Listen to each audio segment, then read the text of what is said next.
We're talking today with Allan Ostar of Tinton Falls, New Jersey, and the interviewer is James Smither of the Grand Valley State University Veterans History Project. Now, can you start us off with some background on yourself, and to begin with, where and when were you born? I was born in East Orange, New Jersey, September 4th, 1924. Okay, and then did you grow up there or move around? We moved around quite a bit. During the Depression, we moved quite a bit in various towns in New Jersey. My father had been a career Army, and when he left the Army to get married, the family thought that was not a good way to raise a family, so he went into business. Mm-hmm. And he was a wonderful musician and a terrible businessman. So we ended up in Philadelphia, where I went to high school. All right, and then did your mother work or just look after family? Or No, she worked with my father in the store, Mm-hmm. but it was always a two-person operation. Okay, and what kind of store did they have? They started off with a candy store, and then when they went to Philadelphia, they were managing a kiddie shop. My mother had a cousin who had a string of kiddie shops, and they asked my father if he would come and manage one of them. Mm-hmm. You said kiddie shop? Well, children's clothing, Okay. and they called it a kiddie shop. It was children's clothing and that sort of thing. All right. Okay. Now, as you're going through school and things are getting interesting in the rest of the world, I mean, Mm-hmm. you'll have stuff going on in Asia and China, and then the war starting in Europe. How much attention were you paying to that before Pearl Harbor? Goes back to the Spanish Civil War. When I was in high school, I got very interested in the Spanish Civil War, and actually that's when my social consciousness began to develop, and I was actually raising money for the Lincoln Brigade, Abraham Lincoln Brigade, and I learned, of course, about fascism and what was happening with fascism as was reflected in Spain, and then the role of Germany and Italy in that. And that really got me interested in, and that's really why I enlisted. Mm-hmm. I didn't want to wait to be drafted. I wanted to go fight fascism. Okay. Now, at the time that these things were going on, so like in 37, 38 in there, were you aware that the Germans and the Italians had combat forces in Spain? Yes. Which was violating international law and a few other things? Absolutely. And as far as you could tell, what was the attitude, back here? Did most people just not pay attention to it? Or? No, they did not pay attention to it. And there were some people who felt that anybody who supported the loyalists must have been a communist because the Russians or the Stalin was supporting some of the loyalists. Yeah. But I don't know that there was that much public attention, or as much public attention as I thought there should have been, because you could see the seeds of fascism beginning to sprout. Now, how much were you aware of what was going on within Germany? No, I didn't know very much about Okay. Germany. All right. We did know about the Bund, and we did know about Father Coughlin, who used to spout rather pro-German philosophy and promotion of that. But I don't know how widely spread. Now, Father Coughlin had of course, he was what some of us regarded as a fascist himself, but and he had quite a following at that time. But I can't really characterize how much public attention was being given to the Spanish Civil War and what was happening with the rise of Germany, except that I think people were aware, to the extent that there was media coverage of Spain, that the Germans were there and there was concern. Again, I don't know how widespread, but certainly among our political leaders and commentators, that the Germans were really testing a lot of their military prowess, using their planes to see how they would work out. So Spain was a sort of a laboratory, really, for Germany. Right, and indeed, that's what it turned out to be. Okay. Now, once the war starts in Europe in '39, did you see people pay more attention to that here, or again, were they assuming it had nothing to do with us?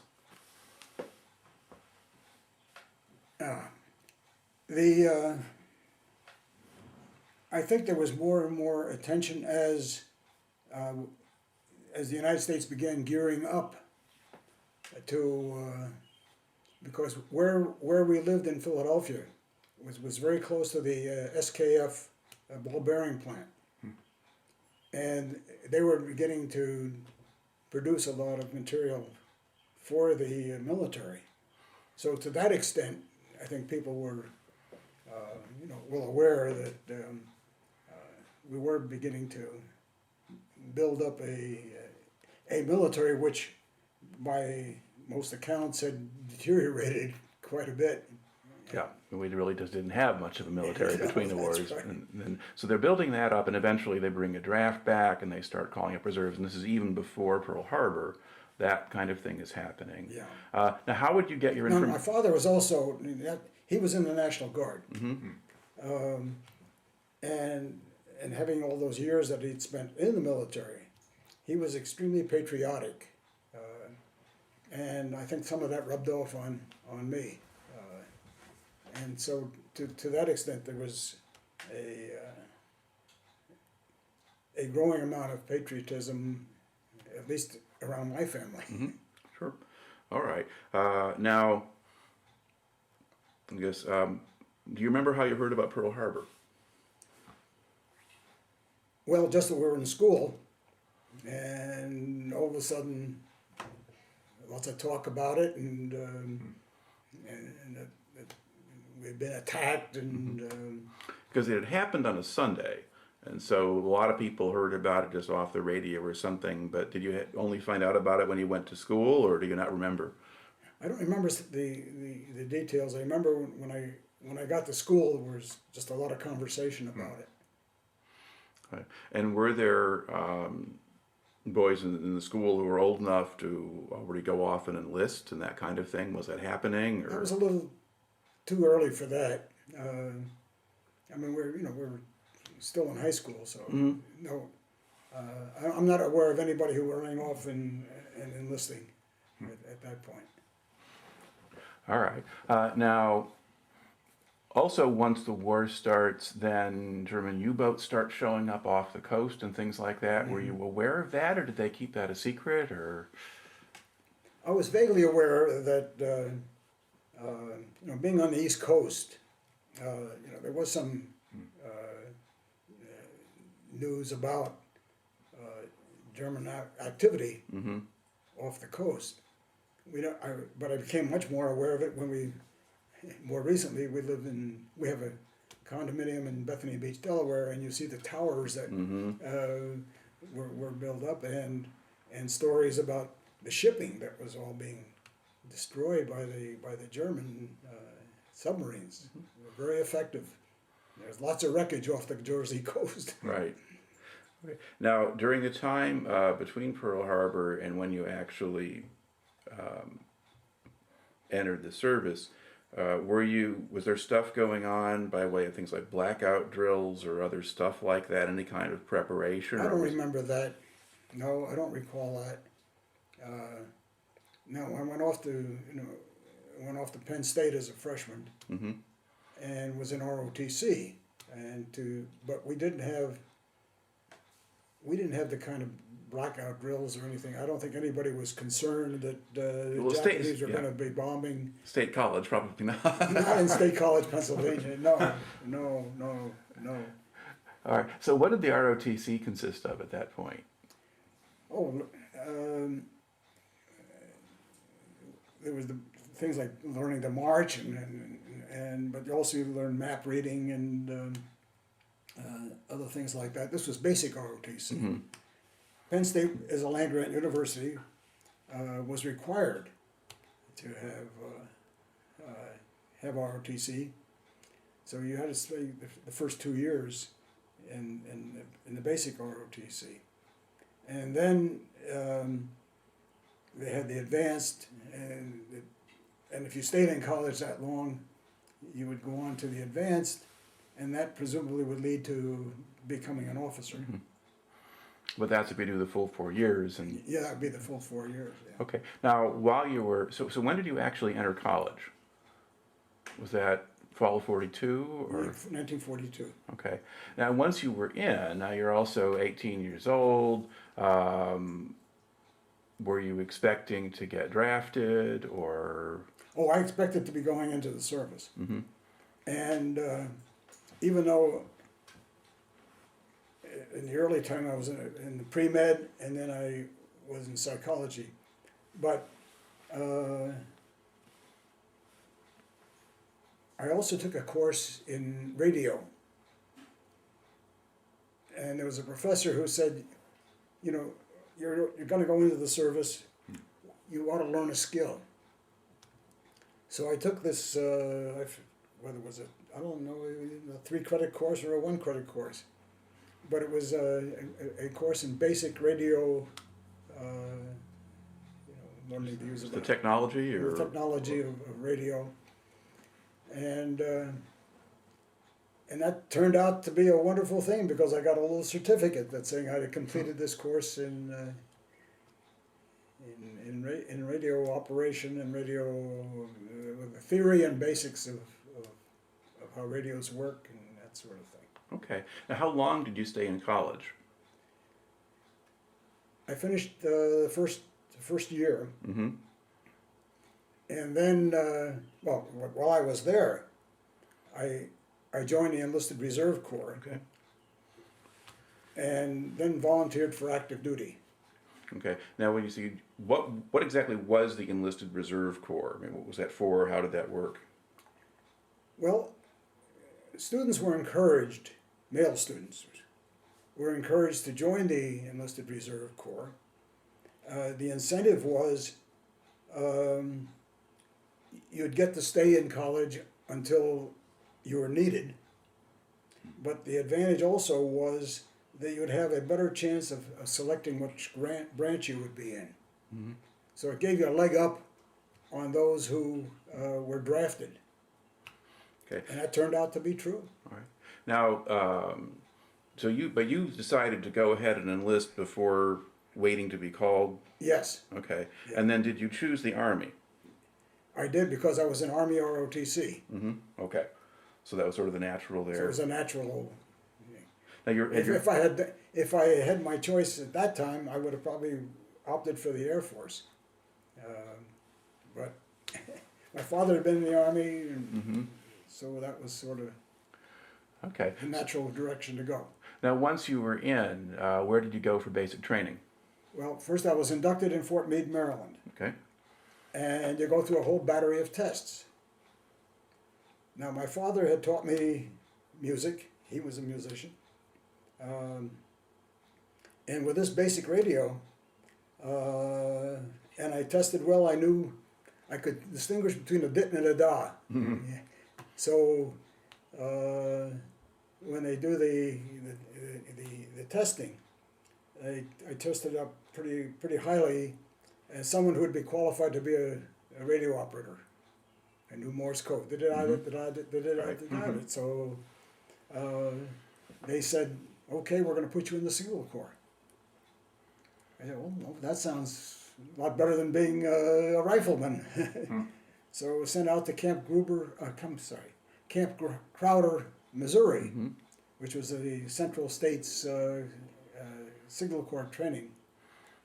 And I did my basic infantry training, but at Camp Crowder, and then went through all the courses to qualify me with a Army Specialist number, as a radio operator. Okay. Now, I also had to learn all the other stuff about being in the Signal Corps. The part I hated the most was having to climb poles, because we also had to learn how to string wire and operate a switchboard and so that sort of thing. Okay. Now, to back up a little bit, how did they get you from Maryland out to Missouri? Well, I was a shift. You know, my orders came through when I was at Fort Meade, because they determined. You know, they have quotas for Right. different ordnance, artillery, infantry, and so forth. And Did they had put you on a quota train or what? Pardon? Did they put you on a train or something Yeah, else? they put me on a train. I would have much preferred they sent me to Fort Monmouth, New Jersey, because my parents were living in Philadelphia. But that quota was filled. So they sent me out to Missouri, which was not exactly the garden spot of the world, because this was in the Ozarks. And that, you know, they used to put army bases where there was not much else good for it. Right. But Fort Monmouth would have been a wonderful place to go, but that didn't happen. Okay. So you get Camp Gruber instead. Now, how long was the train ride? Oh, I don't remember, but it was a long one. But, you know, I guess you go from there went to Baltimore, and then you went to Chicago, and then you went on the Katy to Missouri. And would you were you able to get off the train and do anything, or you just stuck on it the whole time? No. Okay. Okay. And they're not giving you Pullman cars or No, anything either, are they? no, No. no. So you're just sitting on the benches and Yeah. that kind of thing. Because some people talk about how long that took, or having to sit around on sidings waiting for trains to pass and that kind of thing. Well, I'm sure that happened, but Okay. I don't have any recollection. All right. So what sort of what was Camp Gruber like in terms of what kind of facilities did it have? What did it look like? Well, it was a camp that was just created for the purpose, and so there were just pretty basic barracks, not very comfortable, and what I remember with not a lot of pleasure was when you went out into the field, you would get a lot of ticks and chiggers, and that's how I was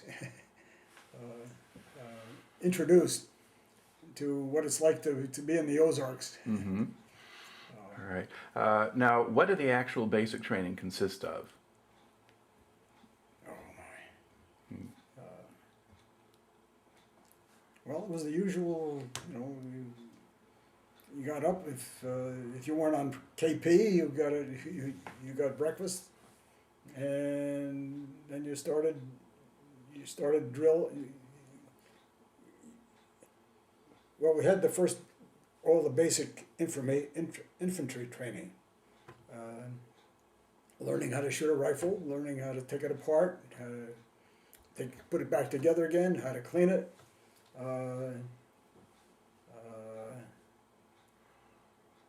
And then there's the march and drill part. There were a lot of marching and drilling, and a lot of stuff that we thought was totally irrelevant, but like policing up the area and doing KP. You had to take your turn doing KP. Now, how easy or hard was it for you to adjust to life in the Army? Really not bad. And the reason is that I had been very active in Boy Scouts. And I used to love to go camping. So that, you know, was just a continuation of that. Now, there were guys who had never had any scouting and never had any camping. And it was much harder for them to adjust to this kind of living. But when you're in Scouts, you're with a group of kids, boys your age, with a scoutmaster who tells you what to do, and also you're learning because you're doing the bird badges and so forth. So that carryover was very, very helpful. Okay. And in terms of adjusting, it was pretty easy for me to adjust. The combination of the ROTC and the Boy Scouts put me pretty far ahead of a lot of guys who had not had either of that kind of experience. Okay. And since this was mainly a Signal Corps training center, did you tend to maybe have a few more guys who were less athletic or less outdoorsy? And Oh, sure. yeah. Yep. Oh, there was a lot of physical education. Yeah. And I'm not very big, and I'm not, so I was, running the obstacle course was, that was pretty tough for me. And how did the drill sergeants treat you?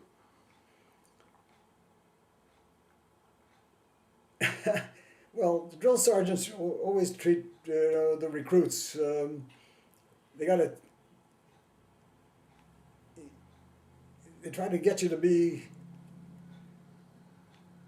I suppose it's like a prison guard trying to teach prisoners. You've got to learn how to. Or they're going to force you to learn to take orders. They're going to make it very hard for you. And that was their job, was to toughen you up both mentally and physically. Okay. And they were pretty good at it. And did they do stuff that didn't make sense or seemed extreme in terms of miscellaneous penalties and things like that? Oh, sure. A lot of stuff that we thought was totally irrelevant and stupid, but it all comes with the territory. Well, what kinds of things would they come up with? If you did something they didn't like, what would happen?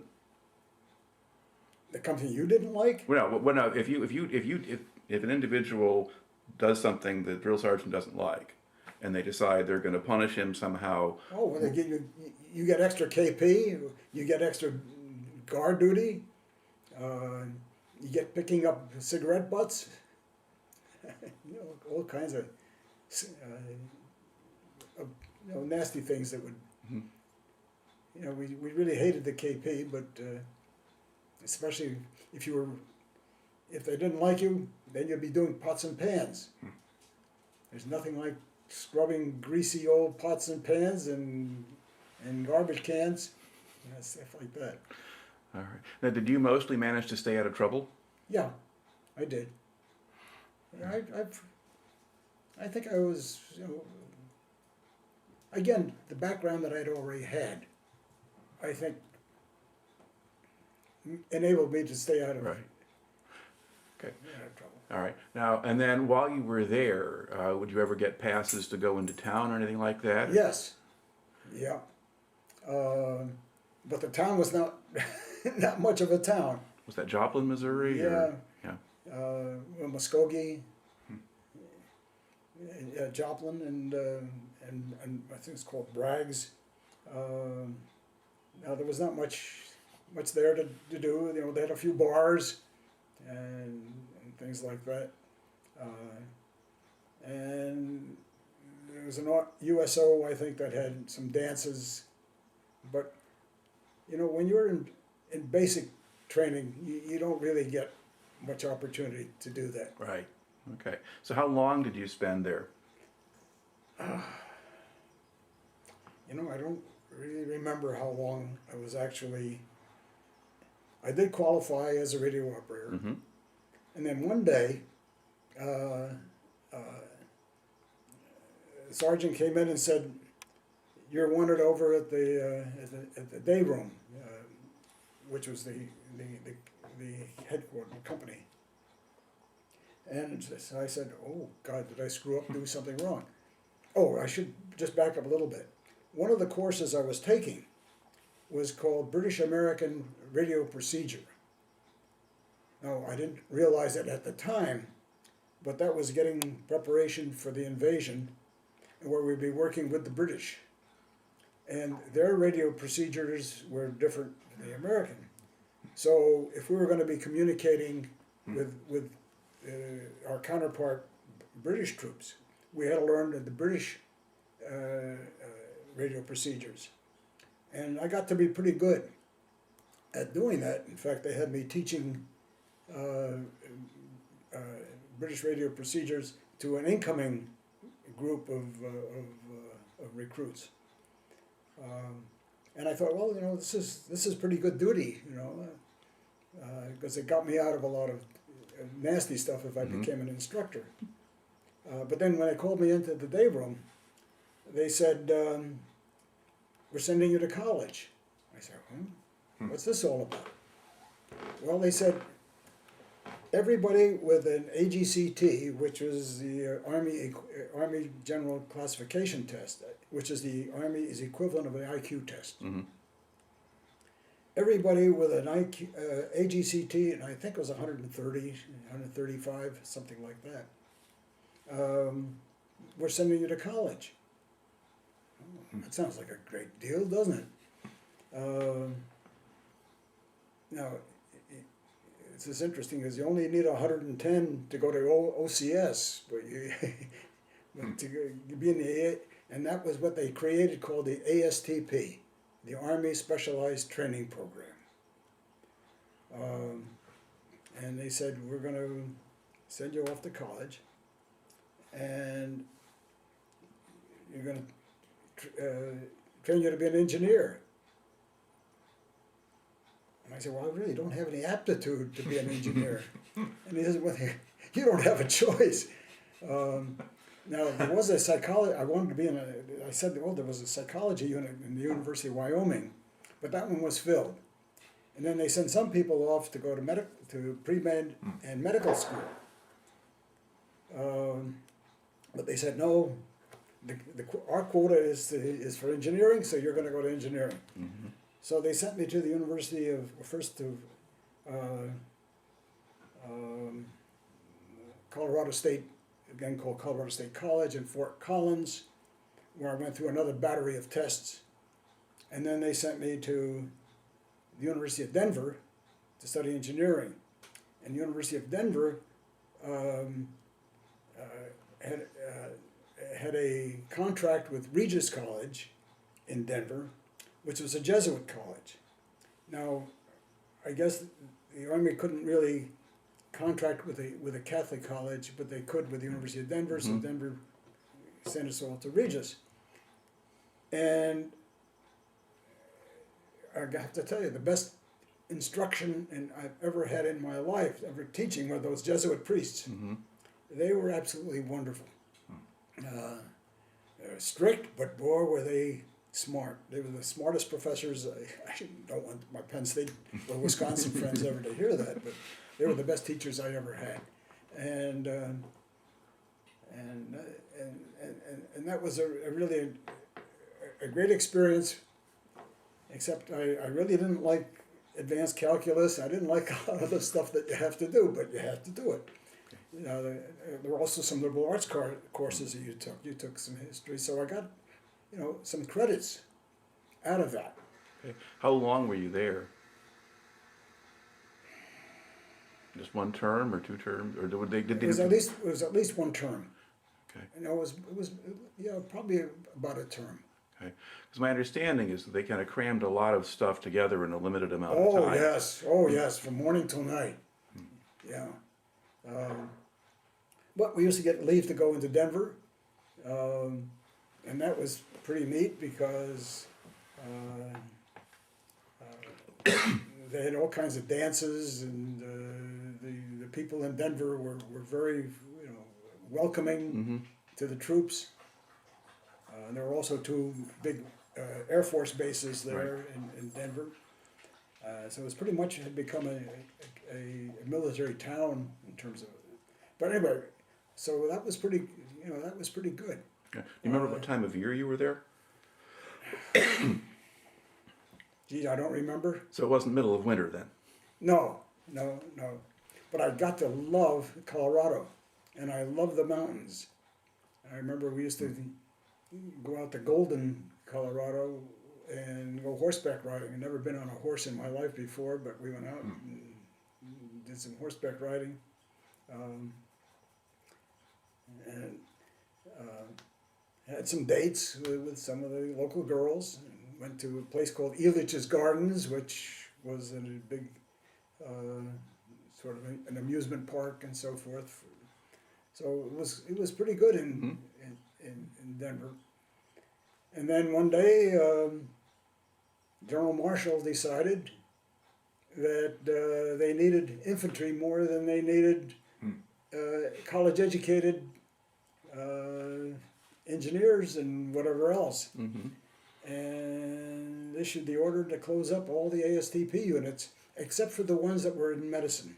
I think those who were in medical school were permitted to, or not permitted, they were allowed to stay in medical. But the rest, all the college ASTP units were closed, and sent off to the infantry. Okay. In Europe, they just, you know, the casualty rates were going up. Okay. So this is after D-Day. This is. Yeah, this was it. Was this after D-Day? No, I think this was before. Well, we were fighting in Italy and things like that before that, as well as I would have Pacific. been in Africa and Italy, Yeah. and so. Yeah. Okay. No, I think it was before D-Day. Okay. I said, no, I'm Well, if you pretty think about it, do you remember where you were when you heard about the D-Day landings and all sure. that? Oh, I don't remember where I was. I remember it was big news, but Okay. I don't remember where I was. All right. So I was very fortunate because a lot of the people in the ASTP were sent as replacements to fill in units that had had a lot of casualties. Some were sent to create new divisions. And I was one of the fortunate ones that was sent to Camp Gruber, Oklahoma, they were putting together the 42nd Rainbow Division.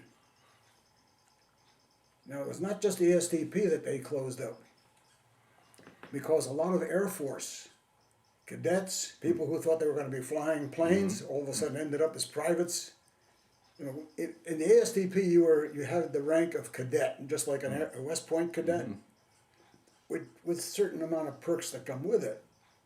But we had people in the Air Force who had been sergeants and so forth. Everybody was made a private. Everybody ended up in the infantry.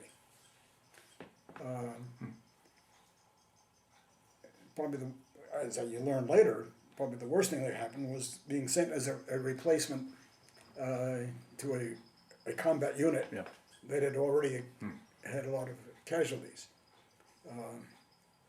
For those of us in our particular ASTP unit, we were sent to Camp Gruber, which was just filling up a new division. Now, the division had been reactivated. It had been a World War I division, and then, you know how the name Rainbow got its name as Rainbow? Well, during World War I, the chief of staff was a young guy named Douglas MacArthur, Colonel Jones. And the Rainbow Division in World War I was made up of National Guard units from all over the country. In those days, before World War I, the individual National Guard units, you know, formed their own military unit. But the Rainbow was comprised of units from all over the country. And so Douglas MacArthur said it's just like a rainbow. It covers the whole country. Okay. So anyway, that's how the rainbow. Anyway,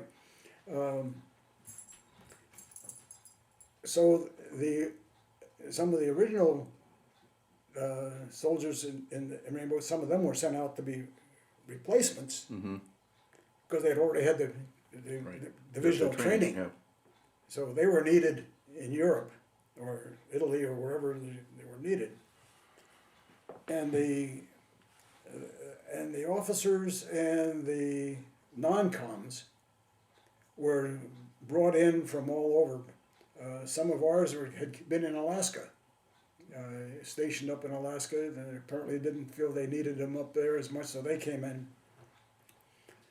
Now, the interesting and somewhat difficult relationships developed there, because the non-coms were people who had been in the Army,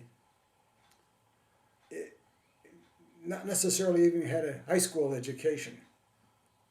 And here you have all these college kids and Air Force people who hardly. We had some people who had actually been Nordwind bomb site technicians who are now privates in the infantry, you know. And there was a lot of tension between some of those non-coms who really had no use for these college boys.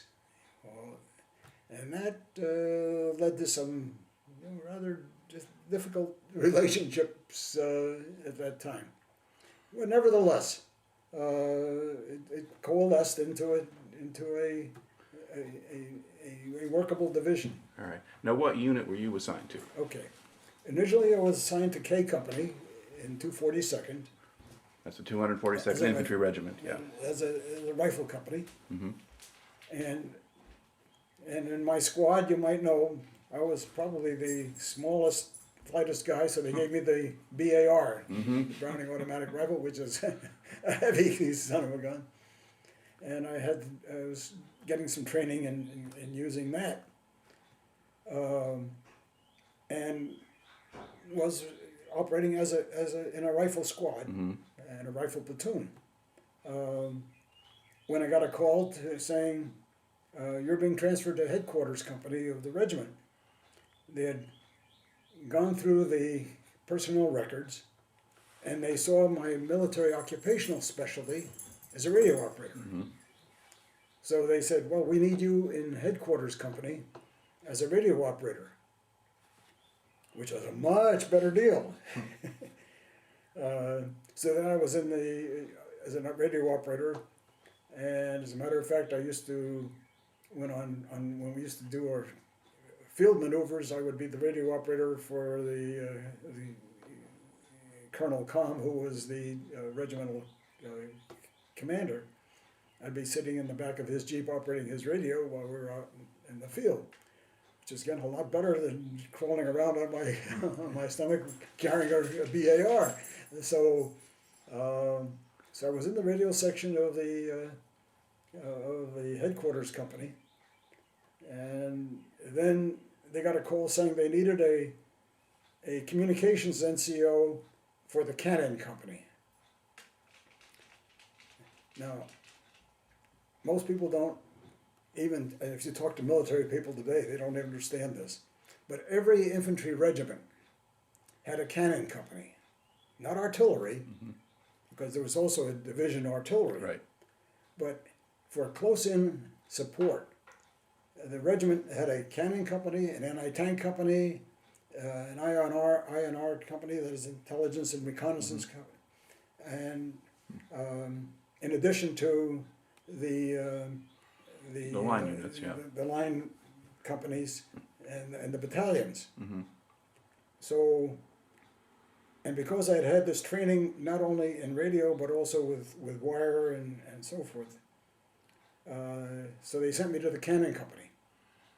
Okay. Now, what actual weapons did the cannon company have? It had a 105, but not an artillery standard 105. This was a smaller 105, was much more maneuverable, Mm-hmm.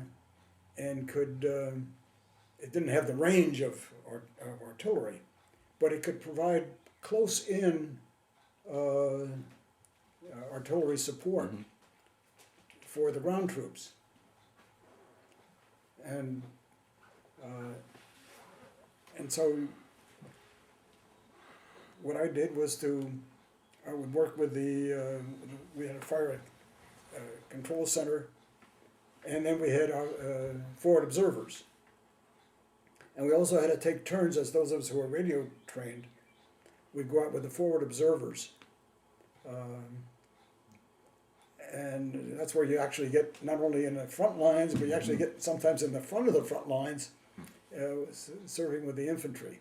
But most of the time, I was either stringing wire between the observation posts or the fire control center and where the guns were. Mm-hmm.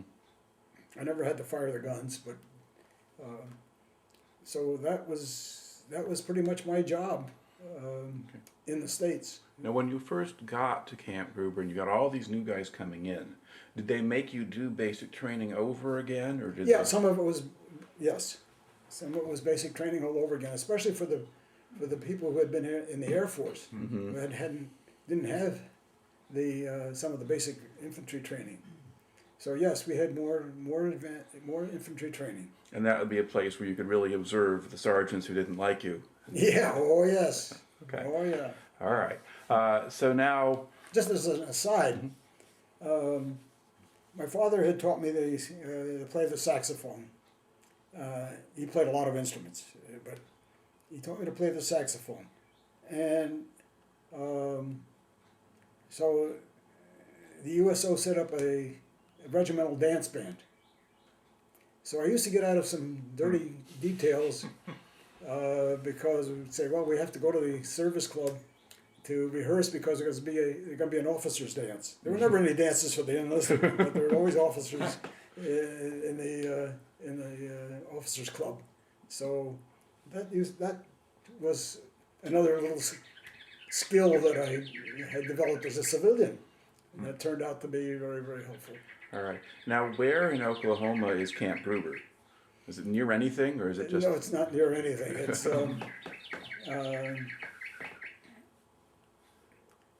the nearest big city was Tulsa, Okay.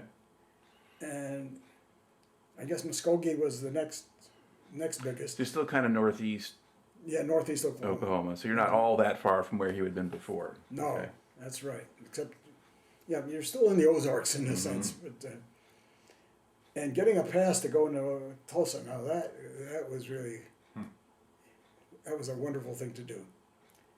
And so if you could get a pass to Tulsa, a beautiful small city at that time, and we went to some of the local dances, and local groups would invite us to. So I got to meet a girl there, and we got to be quite friendly, and so it was. So we used to date whenever I had a chance to get to Tulsa. And, Was it easier to get passes when you were with headquarters company? yeah, probably. Yes, I think so. Yeah. All right. Now, I think it's late in 1944 when the division actually starts to get organized to ship out. And do you remember how you heard about that, or what happens when the orders come? Well, we heard, that the casualties are rising in Europe, and they're going to be sending the 3 infantry regiments without the rest of the division. They needed infantry very, very, right away. Mm-hmm. So we got shipped out, and put on the trains, sent to New York, I think Hoboken, and put on some troop ships. The one that we were on was, I think, called the Alexander, which I think had been a converted freighter that had turned into a freight, and so the bunks were like 4 or 5 feet high, layers. Stacked high, yeah. And we all got seasick going over. Lots of submarine drills. It was a convoy. And when we went through Gibraltar, apparently that was infested with German submarines because they would lie in wait for the convoys. And the instructions were, if one of the ships falls behind or loses power, we don't stop for it. You're done. And I think one of the ships in ours was sunk, and I think there were a lot of men died in that submarine. Okay.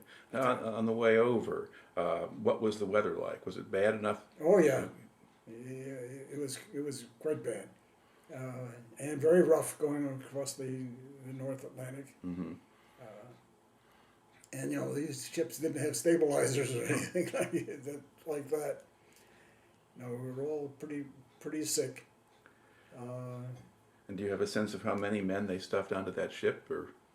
I don't. Okay. I don't. Converted freighter, probably not more than 1,000 or so, but No, that's probably right. okay. I don't think we could hold that many. Did you get to spend any time on deck, or did you just? Yes, as much as you could. When you're sick, you want to be up on deck. You don't want to be. You don't want to be anywhere else. Especially you don't want to be in your bunk. That's another unpleasant story about people who are in their bunks and getting sick. That was a very unpleasant journey. I think we got 2 meals a day, and to the extent that you were able to keep it down. Did you ever get used to it? I mean, did the seasickness pass, or did you just stay sick the whole time? Well, pretty much the whole time. Yeah, it passed after a while, but some never did get over it. Even some of the, we had a Navy gun crew. Even the Navy people got sick. Even the people who were the merchant or the not The merchant I seamen. think it was the Coast Guard was responsible for sailing the cruise ships. Even some of them got sick. All right. Do you have a sense of how long that trip took? No. Like, because it could be 2 weeks, it could be closer Oh, to 3 yeah. or whatever. A couple of weeks. Okay. According to the official records, I guess you land In Marseille. Marseille in early December. Yes. Okay. No, actually, it was late November. I think it was late November when we. You were It in was early transit then. I think. Well, again, the record that I found had the landing in early December. You would have been into the Mediterranean by the end of November. Yeah. Somewhere around there. Okay. So, yeah. Okay. So now you get in, and then once you get it into port, do they process you out very quickly and move you forward? No. They sent us all to something called CP2. CP2 was a camp they hastily established for all the incoming soldiers. And remember, they didn't send us to England. They sent us directly because they needed us right away. Sent us to Marseille. And CP2 was, again, this was bitter cold, wind blowing. All we had were pup tents on hard, rocky ground. It was a very unpleasant experience. Because part of my training when I was in Camp Gruber, they said, have you ever driven before? Well, my parents had never had a car. I never learned to drive. You're just the person we want. We're going to send you to driver's school. Why? I never drove. I don't know anything. Because people who have been driving in civilian life, we have to unlearn a lot of them. So we're going to teach you the Army way of how to drive, which was very important because I also had a Jeep, either with a radio and with a wire spool behind it for laying the wire. So I had to learn to drive a Jeep. Well, so some of us, because we had had an Army driver's license, had to drive some of our vehicles up to CP2 and beyond. Well, you had to go very steep mountains north of Marseille, icy roads, bitter cold, and I'm driving this Jeep, brand new Jeep, just unloaded off the ship. On one side is this rock wall, on the other side is a big drop off. And I'm driving this Jeep, and all of a sudden I go into a skid. What are you going to do? Hit the wall or go over the side? I hit the wall. And the motor pool sergeant came roaring up. Oh, did I ever get chewed out? Look what you've done to our new Jeep. I had a couple of dents in it, and so my knees were turned to jelly. I saw what could have happened. So that was about as close to death, I think, as I have ever been. And that was a pretty scary experience. But that's neither here nor there. Now, what did they do with the people at CP2? I mean, once you went there, what happens? Well, then we were getting all of our equipment Okay. and being put on trucks, and even 40 and 8 trains going to go ship north, and we were assigned to the Third Army, which was in the middle of fighting the Battle of the Bulge, and we were being sent up there to. I got to drive. I got to drive my Jeep, so I didn't have to drive and ride in the train, which was not a very pleasant experience. But we went north to Dijon, and were then assigned to the Third Army when the orders changed, and we were shifted to the Seventh Army. And told that, here's the politics, as I understand it, as I've learned about it. The Germans are occupying Strasbourg and the Alsace. And de Gaulle, General de Gaulle, who was head of the French forces, insisted that the Americans have to defend Strasbourg. Actually, I think the Americans were actually in Strasbourg, but the Germans were threatening it and on three sides of it or something like that. Well, the French actually took it back from the Germans. Yeah.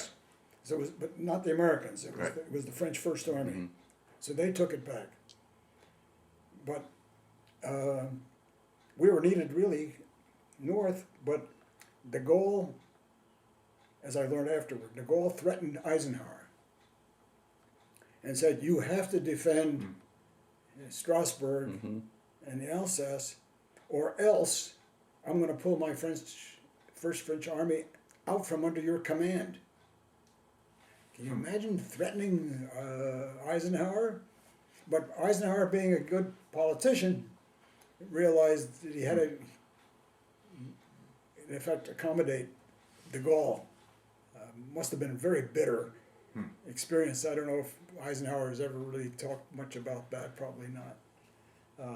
But anyway, so then we were shifted to the Alsace and in the Seventh Army, and went into Strasbourg just about December, toward the end of December. And our cannon company was busy exchanging, firing back and forth across the Rhine River in Strasbourg with the Germans. They would send a few shells over too. Now, we had to send out some patrols to find out what, we didn't know really what was going on there. The French pulled south into Colmar and to defend Colmar, which was also a strong German stronghold. Yeah, the Germans held it, and the French were trying to kick them out. It was one of the last German positions on. Very France. difficult. Right. And so we sent out a patrol and captured some Germans soldiers. And I had a year of college German and knew enough German to understand, what was going on,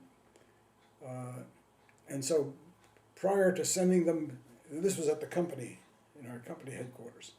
Prior to sending them back for interrogation, they started interrogating there. Well, they had these big burly German soldiers with their white sheets, because they were well camouflaged. It was cold winter. And one German began reaching under his thing, and we thought, oh my God, he's probably got a grenade in there. He's going to blow us all up. Turned out not. He brought out a leaflet that our psychological warfare people had been sending over, and the leaflet, in effect, said, "You ought to surrender because you're reduced to using old men and young boys."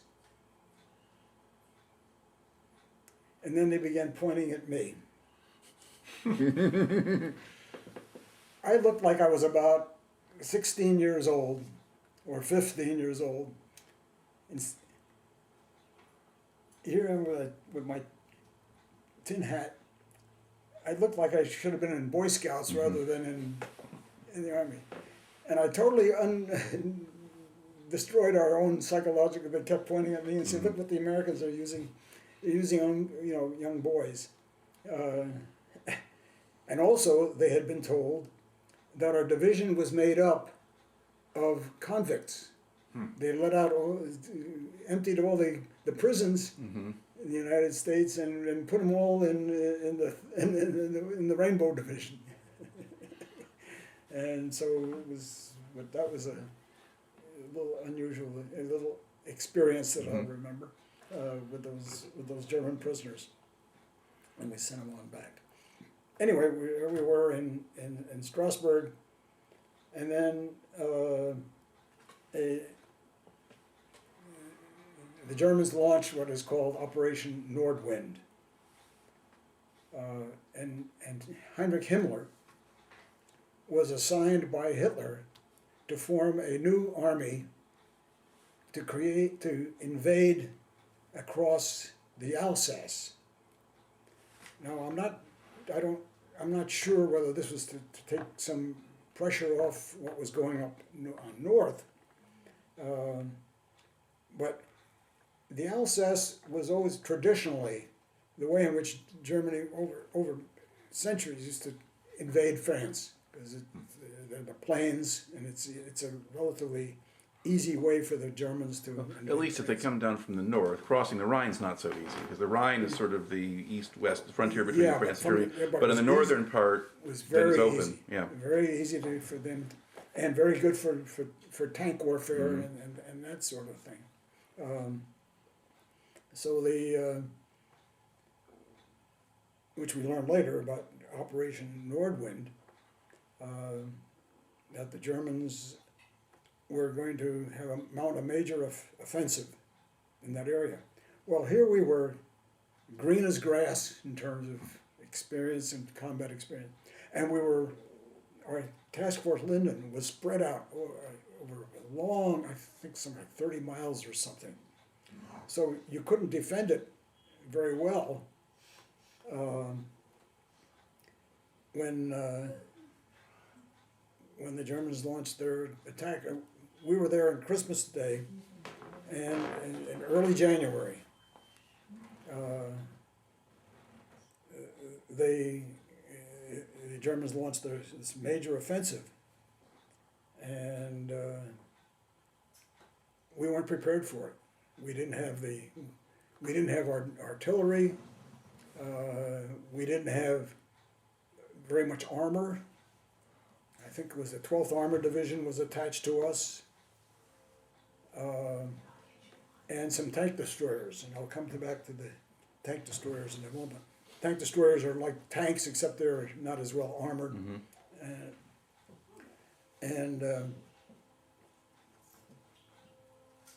And so our cannon company was moved north, and our regiment was moved north in an area around what is called Rittershofen, two little Alsace towns, Rittershofen and Hatten.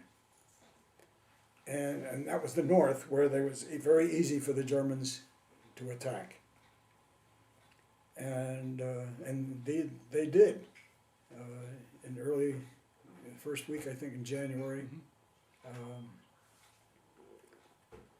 And the German tanks were far superior to our American tanks. And there wasn't a lot to stop them.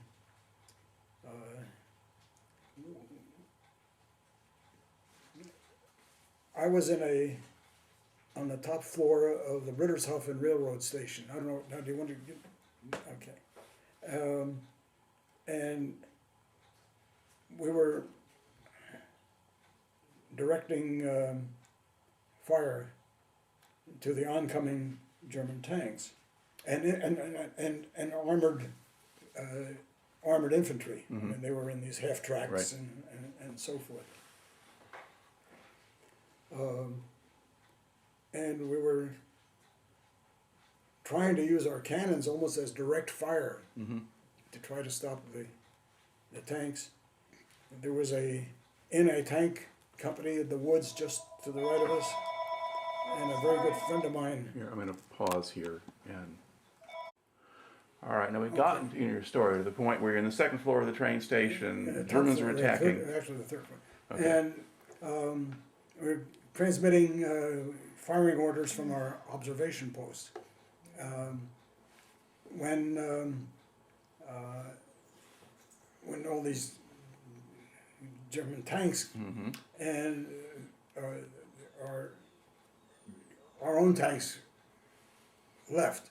I mean, they were being shot up pretty badly. German tanks were far superior than the American tanks. Anyway, they were shooting at us, and as my Bronze Star citation says, under intense fire. The rest of the company pulled out to get pulled back, but my buddy and I stayed in order to, because there was the 36th Division artillery was also providing artillery support. So when our cannon company pulled out, they fired as long as they could until they were going to be overrun. So we were looked like we were going to be overrun, and until finally we got the word that to pull back. So my buddy and I we grabbed our radio and others, ran downstairs, and just before we got to my Jeep, there was a mortar that landed, and the Jeep looked like it had a lot of holes in it. And fortunately, I wasn't in it. The two of us were not in it.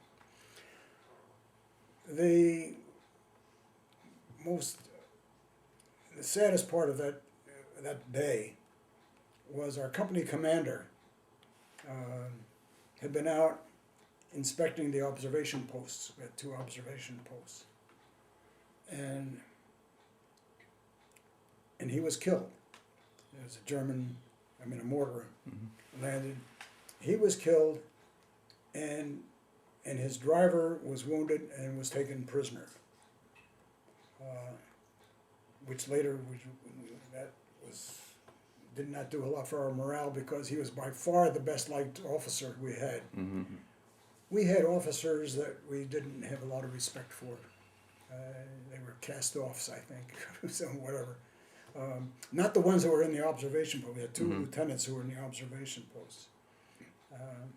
They managed to get away along with the others. They were in there was also part of our regiment, in fact our battalion that we were supporting, were in the Maginot Line, and were using the Maginot Line, our fortifications. Well, the trouble is, those fortifications were designed to stop World War I attacks, not very effective in stopping World War II attacks. So the battalion that we were closest to us in Hatton and Rittershafen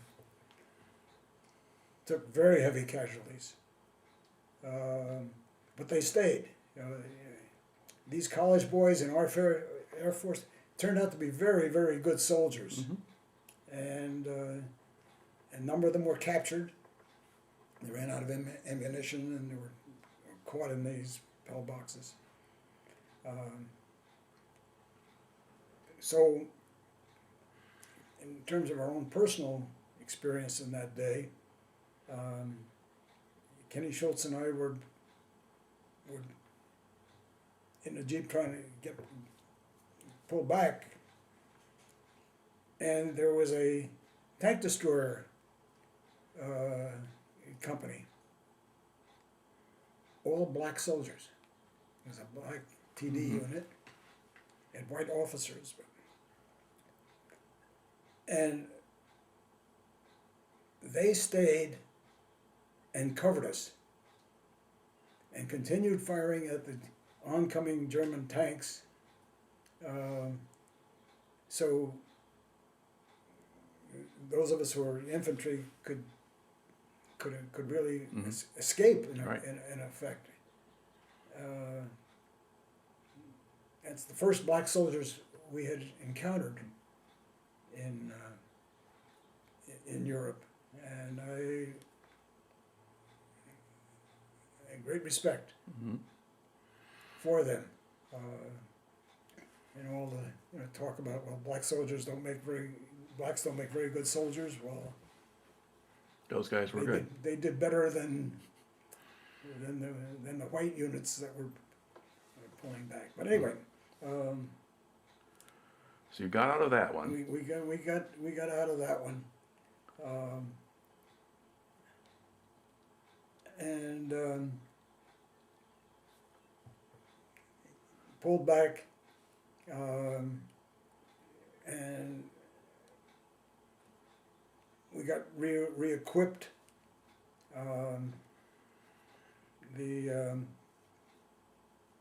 They were able to pull our guns back, or their cannons back, but the battalion got the unit citation for having really stopped a far superior, appeared to be a far superior German force attacking us, and despite the casualties, managed to stop it. And one of the members of the battalion, Bertoldi, got the Medal of Honor. So we did pretty well under the circumstances. All right. Now, how long did the Germans continue to attack? I mean, did things pretty much stop after that, or did they keep coming? Well, they pretty much stopped. I don't know whether. I think the resistance that our troops put up sort of blunted their attack, because they lost a lot of people. And I don't know I doubt that they could afford to lose that many at that point. Whether their supplies in terms of gasoline for their tanks wouldn't allow them to sustain. But we did blunt that attack. So that was then. So we went back and we got refitted. We got some replacements, and then moved north to an area called Hagenau. And there we had another attack, and that's when I, again, almost lost my life. We're trying to, there was, I think, we're trying to keep communication between the forward observers and the division artillery. And it meant going into a big field next to the big factory in Hagenau and trying to repair the wires that had been chewed up either with shells or, I guess, with tanks. And the only way we were going to be able to stop the attack was if our artillery could be firing. So being a young and inexperienced, like many 19 and 20-year-olds, don't think anything can happen to you, I volunteered to go out and repair those wires and managed to keep keep it going. The other guys in my section thought I was crazy, but it was the only way to make it work. Radios were not working very well in that cold weather. It was bitter cold. But anyway, so I got another barn story. All right. Now, were you getting shot at, or? Oh yeah. Oh no, I wasn't getting shot at. Not at that point. Okay. Shell fire. Artillery probably did more damage than infantry weapons ever did, except for machine guns. But artillery was we were far more afraid of the German 88s, which was by far the best, or certainly the best artillery weapon. We were still using World War I technology, and the Germans had these German 88s, which were... Yeah. Well, they were an anti-aircraft gun designed for direct fire, and we didn't use our 90-millimeter guns that way. We had the same kind of gun, just didn't use them that way. And they used them for everything. Yeah. Well, the 88 was ingenious. It could be anti-tank, anti-personnel, and anti-aircraft. And they used them all three ways. Right. We couldn't do that. In our cannons, we couldn't elevate them high enough, and we couldn't... You pressed them low enough, so yeah. It was... they had other weapons which also scared the daylights out of us, like the German, what we call a burp gun. When you hear this, boy, that you ducked for cover, but well, it may have been too late. Anyway, so that was most of the combat under actual fire, and And so this is kind of sort of January, February Yeah. of 45 at this point. You get into March, Yeah. you start moving toward the Rhine. Yep, and we crossed. Well, we continued to fight and push back the Germans, and crossed the Rhine at Worms, and then we really started to move pretty fast, but with a lot of resistance. Our division was the spearhead for taking Würzburg and Nuremberg and Schweinfurt. I'll come to Schweinfurt in a moment. We get to Nuremberg, and if you go to Nuremberg today, you'll see on the wall, the city wall, the remains of a rainbow. We had a division commander named Harry Collins. We used to call him Hollywood Harry.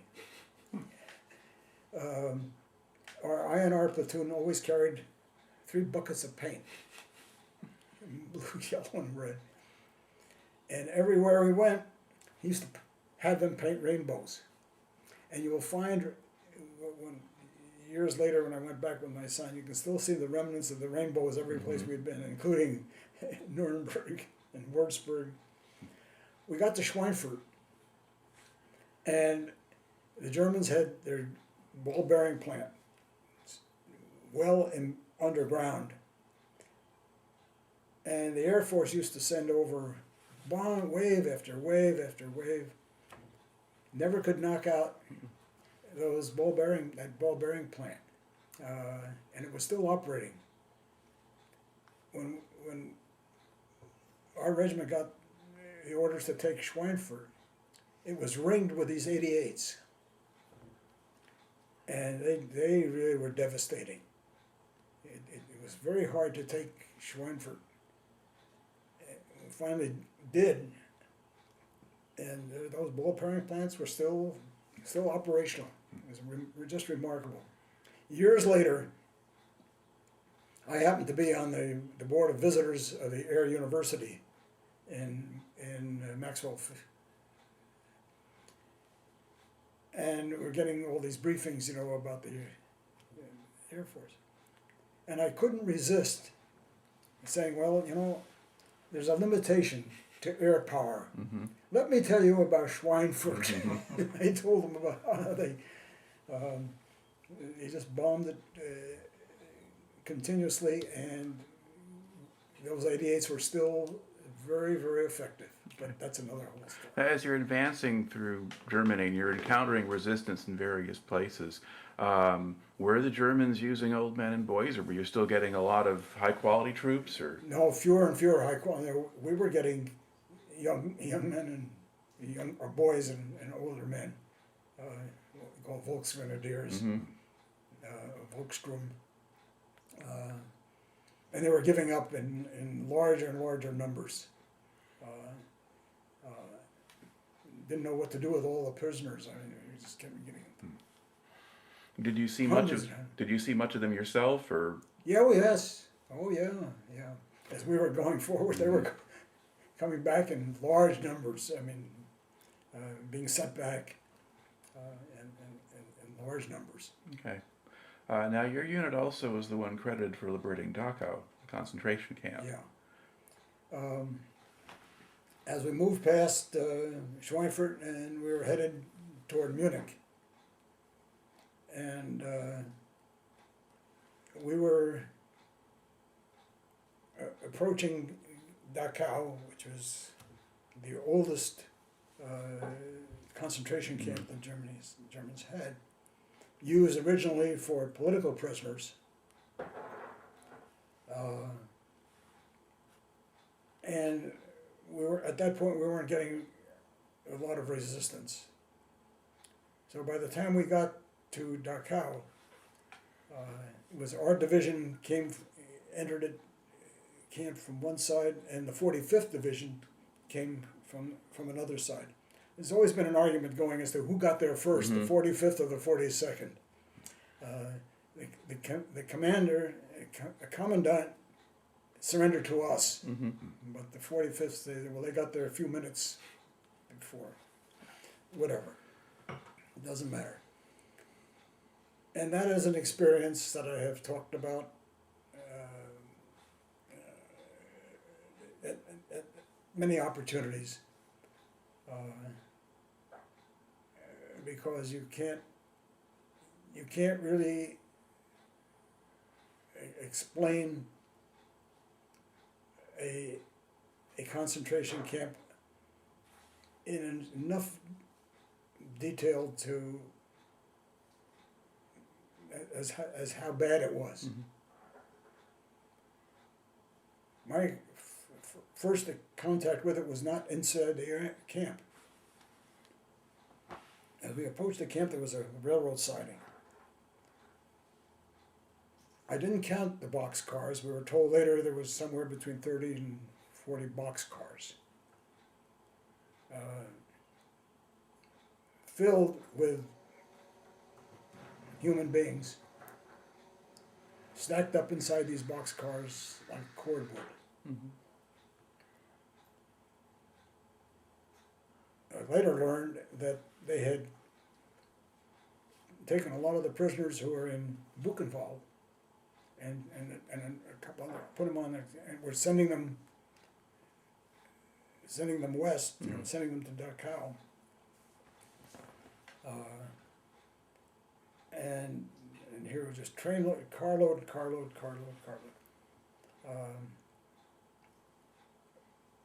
The sight was unimaginable.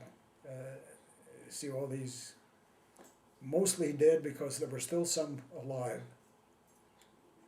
If they hadn't died, and they were practically almost naked, and either clothing which was tattered, or some of them had clearly been shot.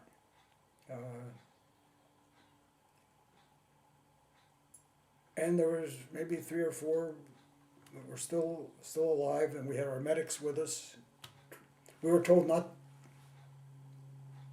to give them any food or anything, because having been without food for so long, but these are all, they look like cadavers. I mean, Yeah. they were, Well, they would have been very thin, right? Very emaciated. And just, it was all skin and bones. Now, a day later, we went into the camp, and our troops that had gone in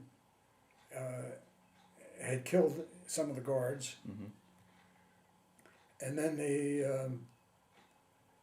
inmates, you want to call them, also managed to kill some of the guards.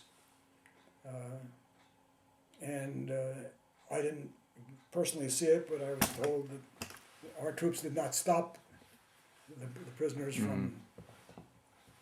Some of them were using shovels and whatever they could find to kill the guards.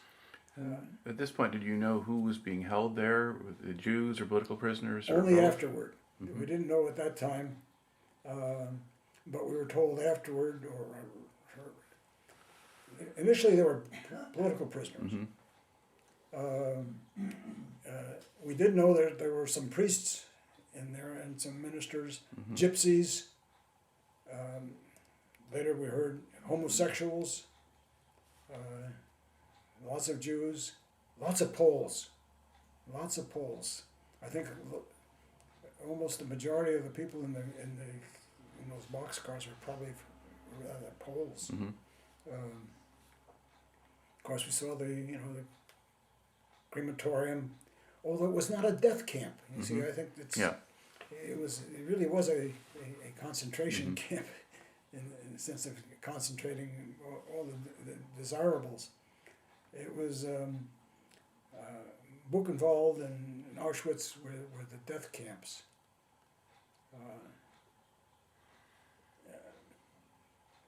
In the retirement community where we're now living, there was another veteran who was involved in the liberation of Buchenwald.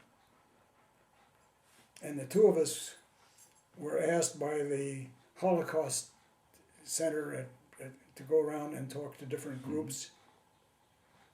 This is, I don't know, getting way ahead of you here, but the Holocaust Center in New Jersey, I think it's a state law, every school has to have some unit in their curriculum that has to do with the Holocaust. And they used to bring, and the community college used to bring busloads of students from all over the northern part of the state. And they would have survivors who would talk about their experience. And then they would have my friend and me talk about our own experience as liberators. I thought that was a very helpful thing. I'll jump ahead because I think it's important. It's appropriate. In 1944, I think, my son asked me to take him to Europe and retrace the steps I had taken during the war and and when we got to Dachau, of course it had been sanitized, but it was still being used as a sort of some museum. But there were docents there who spoke various languages, taking people through it. And while we were there, we saw 2 busloads of young German soldiers. So I asked our English-speaking guide, what's that all about? And he said, every new German soldier, recruit, is taken on a tour of the concentration camps because they are of an age of the skinheads, the young deniers who are deny that it ever happened. And they are of that generation. And we want them to see for themselves that it actually happened. Now, he extrapolated a little bit from that and said, they may also be learning that you don't have to follow every order you get if it really violates your conscience and you know what is right and what is wrong. Whether that's true or not, I don't know. But it's a nice thing to think about, that you can, if you're told to commit these atrocities, that you don't have to follow that order. But anyway, they did, and Of course, the smell was overwhelming. The sight was unforgettable. So I'll go on from there. We didn't stay there because we were still chasing German soldiers. And we were told that the German army was trying to move as many people as they could into the Alps to be Hitler's last redoubt, and that they were going to hold out there for. We're also told that the local people were told, use every weapon you can find to stop the Americans. And we're told that there would be snipers. So we're told to go through the houses right close to Dachau, in the town of Dachau, and look for weapons and any stragglers that the Germans may have left behind, or snipers. And so we did. At least our company was assigned a block to clear. I went into, approached one house, and the man, the resident said, "I was not a Nazi, not me. My neighbor, he was a Nazi. You go search his house. He was not me now." We were so incensed because the people in Dachau claimed they never knew what was going on, and there was right in front of them. They couldn't possibly escape it. Anyway, I did go through his house, and I found a swastika armband in his bedroom. I used that as a show and tell. I also took a belt buckle off a German soldier. And the belt buckle has a swastika on it, but and this is engraved in Gott mit uns. God is with us. And I say, how can any human being believe that God actually believes that this is the right thing to do, that this is the behavior, that God is with you in committing these kinds of atrocities? So I kept that belt buckle, and I've kept the armband, and I use that as my show and tell when I talk about the Dachau. Right. Now you're Jewish yourself, right? I have never practiced Jewish. My parents were non-observant. My father became an atheist when he was in the army, and so I didn't have any real sense of being Jewish. Right. But according to German racial laws, you could have wound up in a camp. Oh yeah. Yeah. Well, except they wouldn't have known it. So it wasn't in any of your My papers or dog tags or. When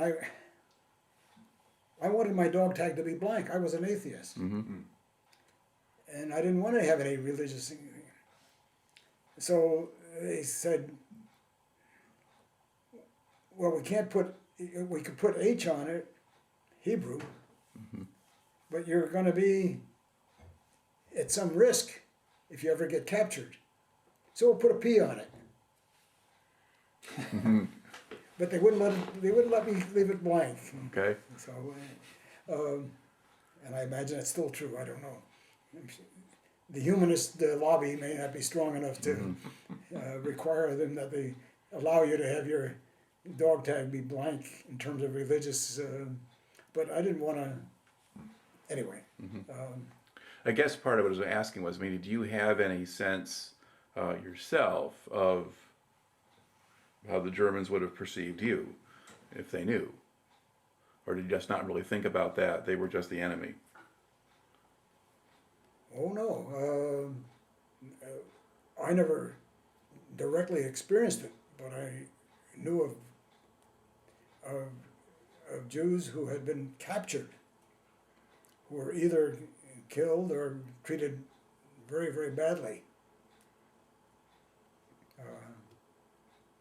But I had not experienced it. And I don't know that any of the Jews in our regiment who were captured, they survived. Mm-hmm. I remember we had the two Siegel brothers, and they were both captured, but they were not punished or given any kind of. But we did hear, of course, of that would be depends on who captures you. All right. Now, where did you wind up by the time the war ended? And how far did you get into Germany? Okay, we went on into Austria, first into Salzburg, and then it divided up Germany and Austria into occupation zones. And we were first in Kitzbühel. We left. We pulled out of our company pulled out of Salzburg into Kitzbühel, beautiful ski resort, and then that became part of the French zone. So then we moved to a beautiful little alpine village called Lofer, which was fairly close to Salzburg. So one of the benefits of that was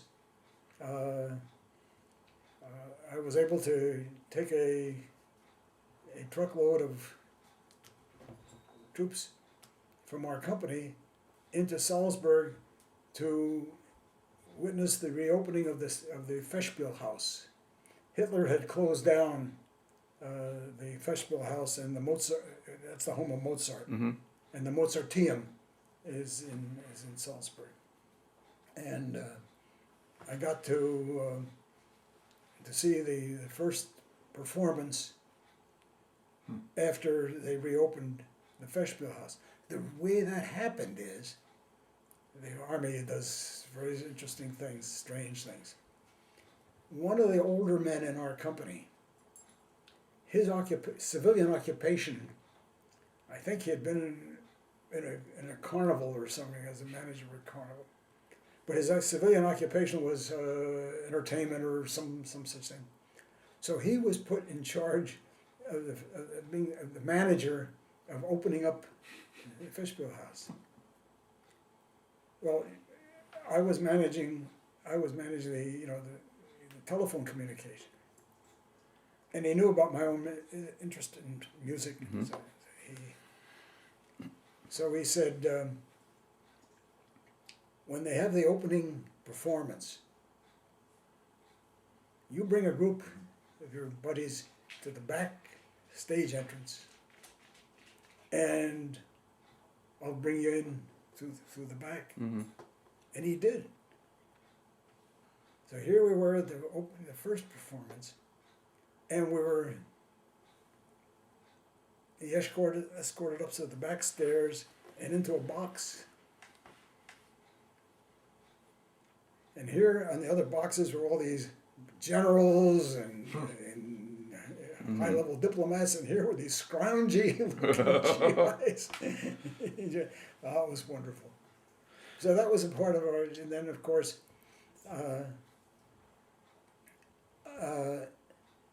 had a lot of points because you get points for every month you're in combat. You get points for every award you get, and I had the 2 Bronze Stars. You get points for the Combat Infantryman's Badge, and so I was one of the lucky ones, or had enough points to be discharged before some of the others who had come into the division much more later than I did. Well, how long did you stay in Austria?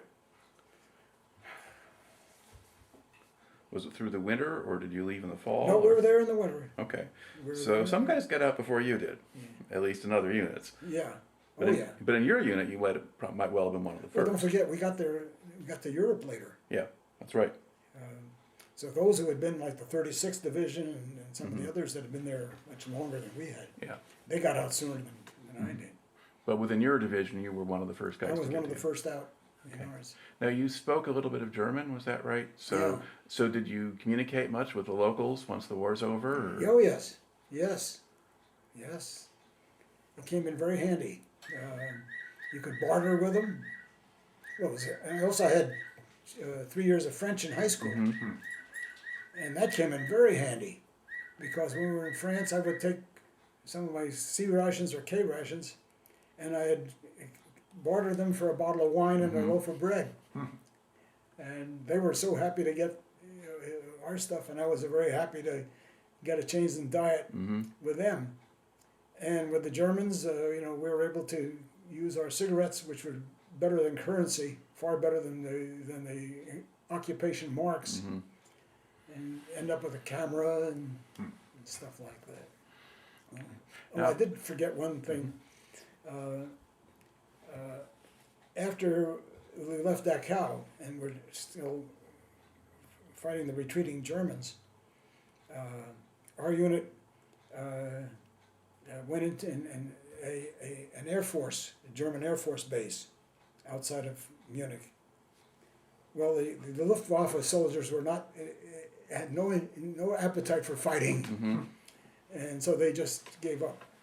I ended up going into the headquarters office, and there was the commandant of the command. And here I was just a corporal, but he welcomed me. He handed me his pistol. He handed me his dress sword, and he handed me his ceremonial dagger, with and which I still have.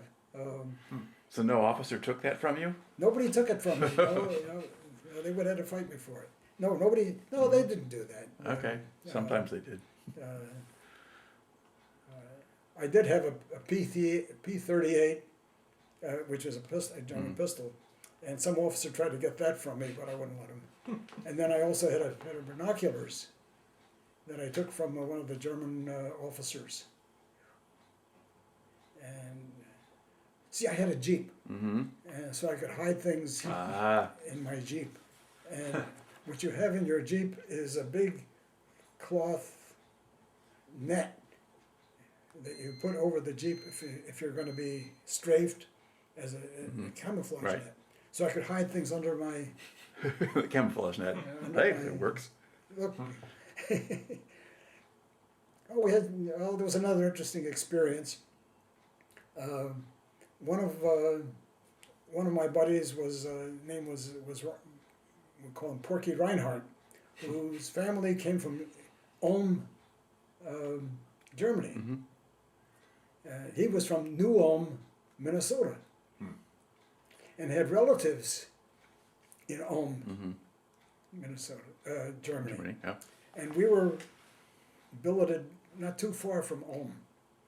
So doing something that we were not supposed to do, he and I got in my Jeep and we went to Ulm. And he managed to find an aunt or somebody in the town of Ulm. Invited us in, and he and I slept in this feather bed. That's the first time we'd been in a bed, a real bed, warm bed. And so it pays to have friends from Germany, and it pays to have somebody from New Ulm. Right. Now, was this while the war was still going on? Oh, yes. Yeah, because after it's over, you get beds of some kind. Or, oh, well, no, this was during, this was during the... Okay. This was during combat. We used to be sleeping either in haystacks or did you have foxholes. Did you have a regular job in occupation duty, or were you just killing time? No, I did. Thank you for reminding me. Because we knew that there were German SS all through the mountains, my job was to follow and look for telephone wires and see if it would lead to where we could find some of the Germans, the SS who were holding out. And that's what I did. And I helped restore, I used German telephone equipment to help restore some of the local telephone service in this little town, Lofer, that I was in. which they appreciated very much, that I was able to do that. And they were very cooperative. And I would trace wires to various farmhouses, and they were not supposed to have these, but I never did find any SS. I was armed. I was ready to have to shoot it out with them if I had to, but I never had to do it. But that was part of my job, was to see if I could find any SS troops. Okay. Did you also get a chance to travel around Europe at all while you were there? I had two R&R. When you're in combat for a certain amount of time, they would let you, or they would send you, and so I had a 3-day pass to Paris. Got to stay in a very fancy hotel with a hot bath, which is more welcome than anything else you could buy, and good meals. Got to go to the Folies Bergère, and I had another R&R in, I missed out on Switzerland. Where did I go? Thought I had a second one. I just remember the one in Paris. But these are just a few days at a time. It's not 3 days. Yeah, not a long. They pull you out. It's rotation. Right. So you get some hot meals and good meals, some entertainment. Yeah. And Heather, the advantages of, after we were attacked, then you get pulled back and you get refitted, and what you get are the most welcome thing you can ever hope to have is a hot shower, and it's like an assembly line. At the entrance to this big tent, you strip off all your clothes, throw it in a big pile, and you go through the hot showers, you come to the other end, we give you all new clothes, or clean clothes. You know, when you've been in the same clothes for days and days and days, no showers, no, nothing like that. It was a blessing. all right. To think back now, kind of the time that you spent in Europe, are there other experiences before you left that sort of stand out in your memory?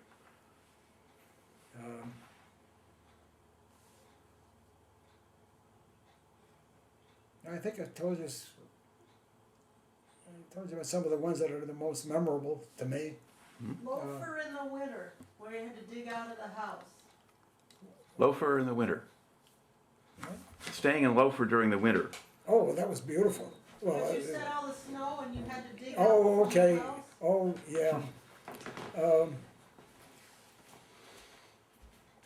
People there are quite religious, and in the local church, families will all come to church on Sunday on skis. Everybody in the family had skis, and there was a rack outside the church, even little children. And so we said, well, we should try skiing. So they found some skis for us.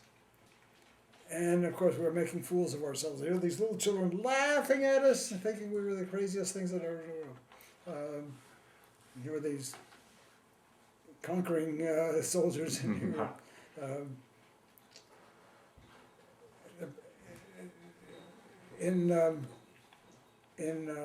Salzburg. We were there in January or December. I had a bad cold, and we were being billeted in various people's houses. And the man in the house said, "Oh, I'll fix up your cold." He had some sugar cubes, and he soaked them in schnapps. And he said, "Now you eat a couple of these, you know, it'll clear your cold." Worked wonderfully. And that reminds me, if you want stories. Another time we used the word liberated a stock of Calvados, which is a very potent French liqueur. the Germans had stocked us up. Well, we had orders that anytime we found any alcohol, we're supposed to send it back to regimental headquarters and it would be distributed to the officers. Mm-hmm. Not the enlisted men. We not get that. So there I was with my truck, and we were loading some of this Calvados, boxes of Calvados on the truck to take back to regimental headquarters. And it was bitter cold. It was cold. And so we said, well, they won't miss it if we take a little bit out of each one. It's like cutting off the legs of a table, you know. If you take a little bit out of each one, you'll never know. Well, of course, pretty soon. That's the only time in my life I've ever really, really been stinking drunk. When the truck pulled into the regimental headquarters, and they lowered the tailgate. I think there were 4 or 5 of us. We all fell out of the truck. Oh, did we ever get chewed out? But I also kept a couple of bottles I used to keep in the netting of my Jeep as antifreeze, personal antifreeze. Mm-hmm. I hadn't remembered that story for a while. So you know there's some interesting experiences Sure. that you have. Tell me once about carrying a BAR too. Well, I told him about the BAR. Yeah. Okay. Now, how much contact did you have with people back home while you were overseas? Did you write to them regularly or not? You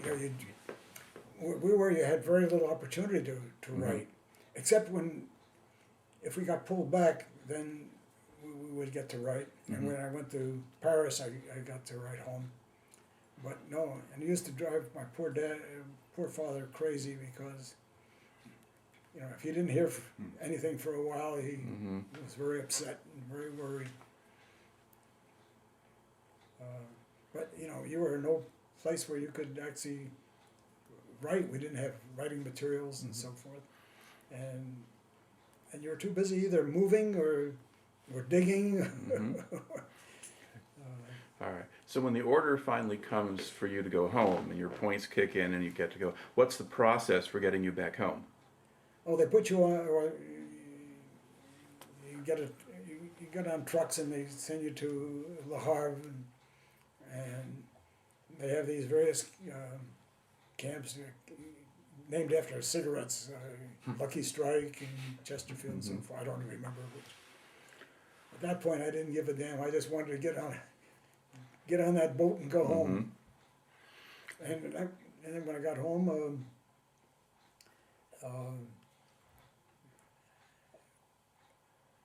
I managed to get back to Penn State. I got some extra credits. I had, or not extra, I got credits from my ASTP experience. And also, I didn't have to take physical education. Didn't have to take a lot of some other stuff that. So I was able to, graduate in about 2 years. Okay. Now, when you came back, was the trip back across the ocean any better than the one going over? You know, I don't have a lot of. Yes, it was better. Yeah. Yes, because I remember not being sick all the time. It was not on an old rust bucket. Okay. And then then did you just get processed in New Jersey or somewhere else, or? In Fort Dix, Okay. New Jersey. All right. And they took. They really put a lot of pressure on you to sign up for the reserves. And they you'll get, we'll give you a big increase in rank, we'll give you all these benefits and so on and so forth. I just want to go back to college. So I resisted, and the longer you resist, the longer they keep you. They just wouldn't. They have you picking up cigarette butts and going to movies about films about syphilis and things like that, and about insurance and so forth.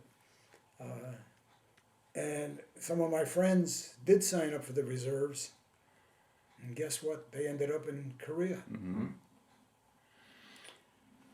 To have experience another winter, like those poor Yeah. guys did in Korea, like we did in Europe. During one of the worst, Europe had one of the worst winters they had on record, and we didn't. That was another thing. We didn't have very good equipment. We had just combat boots, which were. We had more casualties because of trench foot than enemy action. And when I would go back to the rear to get another spool of get more wire or batteries for my radio, here were the rear echelon people with shoe packs, with warm mittens, with parkas. And they were living in decent housing, but they would, a term that we learned in the military, short-stopped. All the best winter clothing. They never got to those of us in the front lines. Now, when you went to the rear, were you able to exchange anything or get new socks or anything else like that, or was No. that not possible? No. But were we mad? So angry that they had all this stuff and that none of it was ever getting to us. I never got trench foot. And the reason is one of our sergeants had been in Alaska before he was transferred to the Rainbow. And he taught me this secret, or this trick. Keep changing your socks. And as my socks would get damp or wet, you put them under your armpits to try to dry them, because you can't build fires, there's no way of doing that. So you always keep trying to have a reasonably dry pair of socks. And that was the only way really you could avoid getting trench foot. So that was All right. a lesson I learned. Very good. Okay. So we're going to go back. So you finish college, and then what did you do when you get out of college? Oh. Well,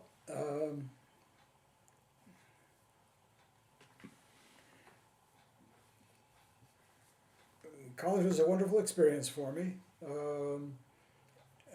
It taught me I did not want to be a doctor. I didn't like organic chemistry. Majored in psychology. But I had been managing editor of our high school newspaper, and when I went to Penn State when I first went there in '42, I immediately signed up for the campus newspaper. So when I came back, first thing I did was to go back to work on the student newspaper, and became, by my senior year, I became the editor-in-chief. And it was a daily newspaper, which meant that a lot of my time was involved in getting out a paper every day, or 5 days a week. And it's where I met my wife, and she was a journalism major, and she was working on the newspaper. I met her when we were both working on the paper.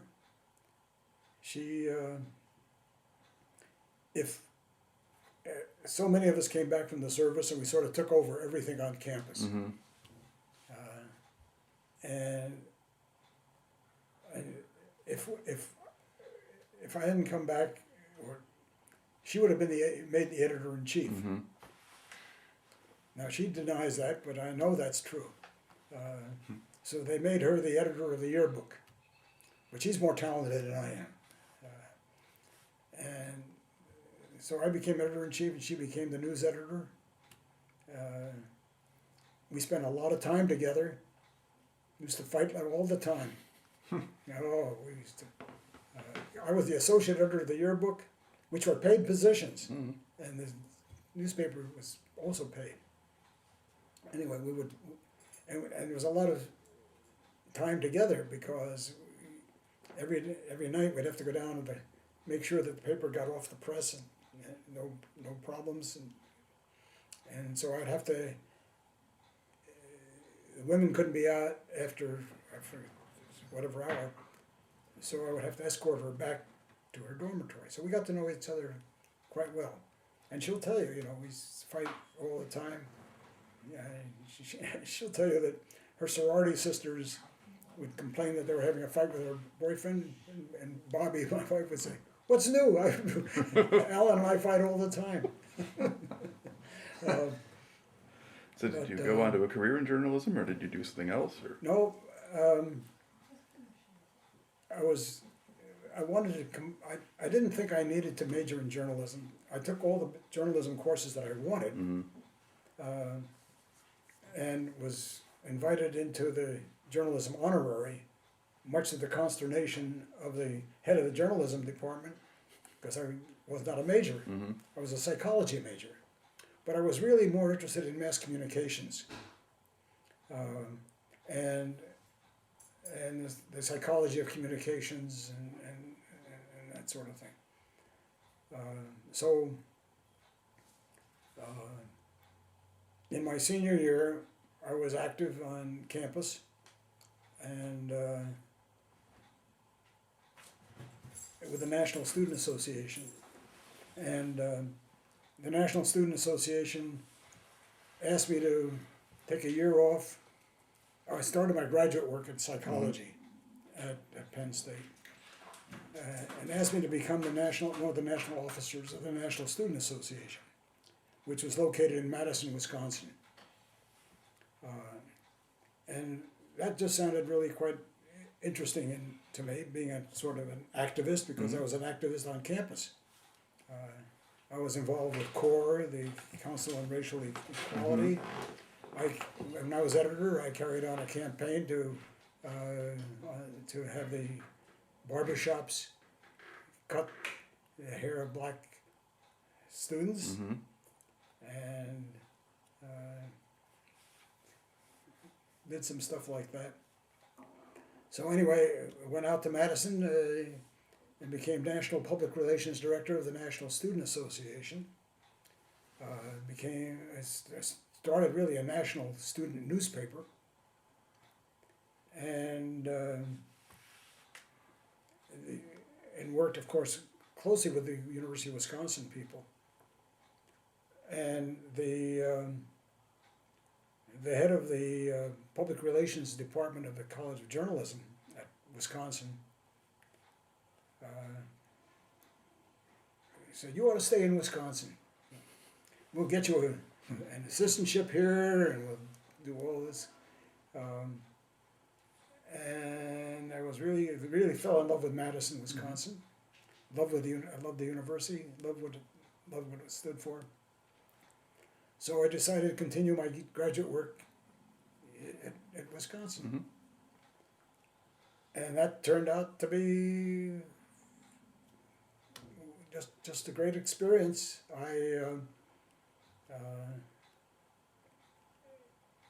I got to work with the national media when we had the National Student Congress. I worked with Time Magazine. I set up programs for CBS. Did some interviews with NBC. Arranged interviews with NBC.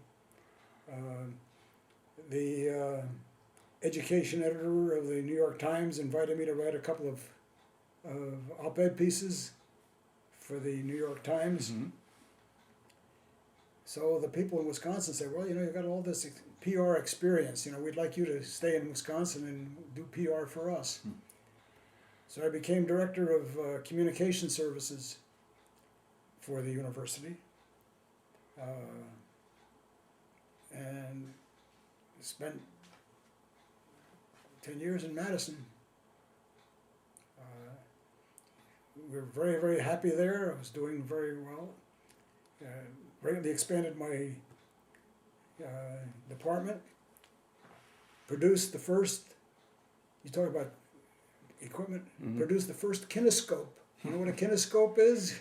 You ever heard of a kinescope? The audience might not. So what was a kinescope? Well, a kinescope was a video recording device. Before they had the video, recorders. It was called a kinescope, and you would use film, and and duplicate that to make copies and to do it live. So I produced the first college level course in American government on kinescope, and got the one of the members of one of the more photogenic members of the political science department to do it. Had a big fight with the dean of the College of Arts and Sciences to give him time off to let him to do it, because we had a contract with USAFI, the United States Armed Forces Institute, which provided lots of correspondence courses to men and women throughout the world. But when you have people on ship or in a DO line, you know, you can't very well send the correspondence courses that easily.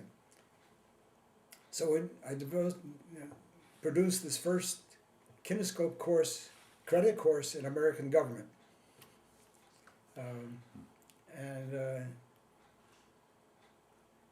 And that really turned out to be very, very well. My department then was expanded, and we had the contract for producing all the study guides. So I would get faculty members to write study guides for the correspondence courses. I was also involved with the Extension Division, so I was also doing troubleshooting around the state for the president.